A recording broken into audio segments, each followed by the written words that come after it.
আমি এটা কথা স্পষ্টকৈ কৈ দিছোঁ, তাত এটা ভিডিঅ'ত স্পষ্ট হৈছে যে ফ্ৰী খানা খাবলৈ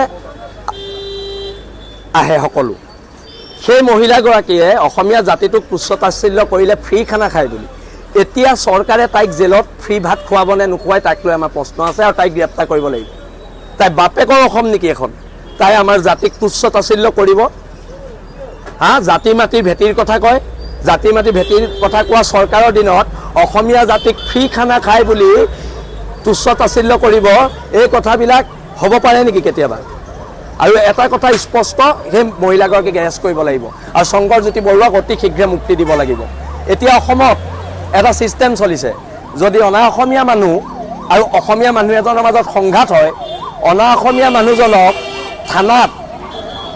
থানাত লাল চাহ আৰু চিংৰা খুৱাই জামিন দি দিয়ে, আৰু অসমীয়া মানুহজনক থলগিৰি মানুহটোক 3 মাহ জেল, তাৰপিছত জামিন দিয়ে।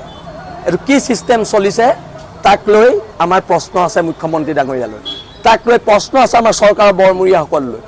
আৰু শংকৰজ্যোতিৰ বৰুৱাৰ মাত্ৰ এইটো এটা ঘটনা নহয়, আমিও ভুক্তভোগী, হাজাৰ হাজাৰ ল'ৰা ভুক্তভোগী। কিমান ল'ৰাক অনা অসমীয়া মানুহে মাৰিছে, তাৰপিছত জেলত ভৰাই দিছে।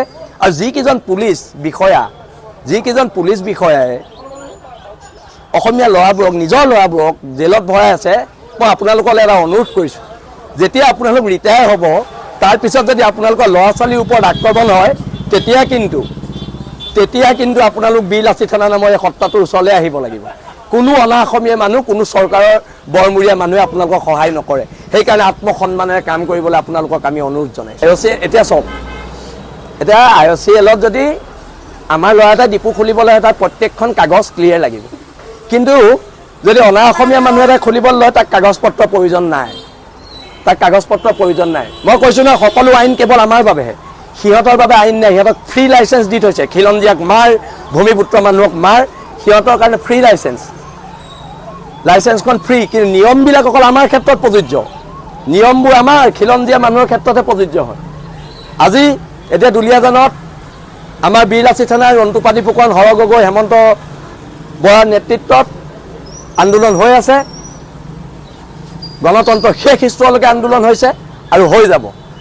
আৰু এটা কথা, জাতিয়ে কিন্তু এবাৰ শক্তিশালী প্ৰত্যাক্ৰমণ কৰিব, সেইটো একদম স্পষ্ট কথা। আমি চিল কৰি দিব গৈছোঁ পেট্ৰল পাম্প, চিল কৰি যদি জাতি মাটি ভেটিৰ কথা কোৱা চৰকাৰে অসমীয়া মানুহ এজনৰ হাতত সেইটো পেট্ৰল পাম্প গতাই দিয়ক, হাজাৰবাৰ চেলুট জনাম আমি।